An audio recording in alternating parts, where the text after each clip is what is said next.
अस्सलामुअलैकुम। आज मैं आपके साथ शेयर करूंगी मज़ेदार सी कड़क चाय की रेसिपी। ये वही कड़क चाय है जिसे आप होटल या ढाबे पर पीना पसंद करते हैं। इस बदलते मौसम के साथ मज़ेदार सी कड़क चाय मिल जाए तो दिन बन जाए। तो वीडियो को लाइक, शेयर और चैनल को सब्सक्राइब कर लें। कड़क चाय बनाने के लिए सबसे पहले एक सॉस पैन लेंगे, उसके अंदर 1 कप पानी शामिल करेंगे।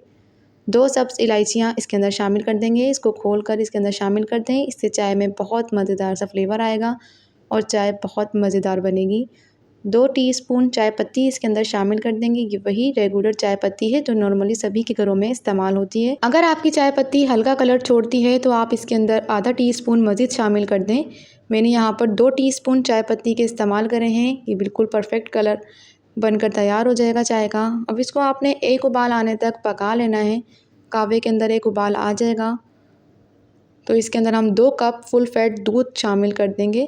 दूध को मैंने नॉर्मली बॉयल कर लिया था। 2 कप इसके अंदर हम दूध शामिल कर देंगे। यहाँ पर मेरी 3 कप चाय बनकर तैयार होगी तो मैं 2 कप इसके अंदर दूध शामिल करूँगी। दूध शामिल करने के बाद आपने इसको 5 मिनट तक अच्छी तरह से फेंटना है।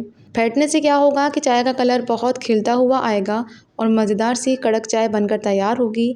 दूध शामिल करने के बाद आपने इसको 2 उबाल आने तक पकाना है और बीच बीच में आपने इसको फेंटते जाना है। चीनी अभी हमने इसके अंदर शामिल नहीं करी है। अभी चीनी शामिल करने से क्या होगा कि मीठा बहुत तेज़ हो जाएगा। चाय अभी हम पकाएंगे तो उससे मीठा बहुत तेज़ हो जाता है, तो चीनी हम आखिर में शामिल करेंगे। बहुत ही आसान तरीके के साथ मज़ेदार सी कड़क चाय हमारी यहाँ पर बनकर तैयार हो जाती है।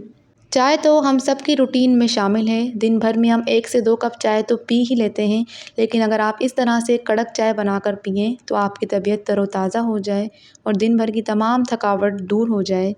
चाय को यहाँ पर फेंटते हुए तकरीबन 5 मिनट हो गए हैं। अब इसके अंदर हम चीनी शामिल कर देंगे। 3 टीस्पून यहाँ पर मैंने चीनी शामिल करी है क्योंकि मुझे नॉर्मली मीठी चाय पसंद है। अगर आप तेज़ मीठा पसंद करते हैं चाय में तो आधा टीस्पून मज़ीद आप इसके अंदर शामिल कर दें।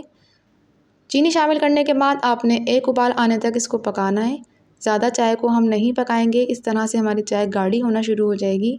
एक उबाल आने के बाद इसका चूल्हा हम बंद कर देंगे और मज़ेदार सी हमारी यहाँ पर कड़क चाय बनकर तैयार हो जाएगी। ये बहुत लज़ीज़ और ज़ायकेदार बनकर तैयार होती है। अब इसको हम कप में निकाल लेंगे। आप लोग भी एक बार चाय इस तरह से बनाकर ज़रूर ट्राई कीजिएगा और मुझे अपना फ़ीडबैक ज़रूर दीजिएगा। वीडियो अच्छी लगी हो तो चैनल को सब्सक्राइब कर लीजिएगा। खुदा हाफ़िज़।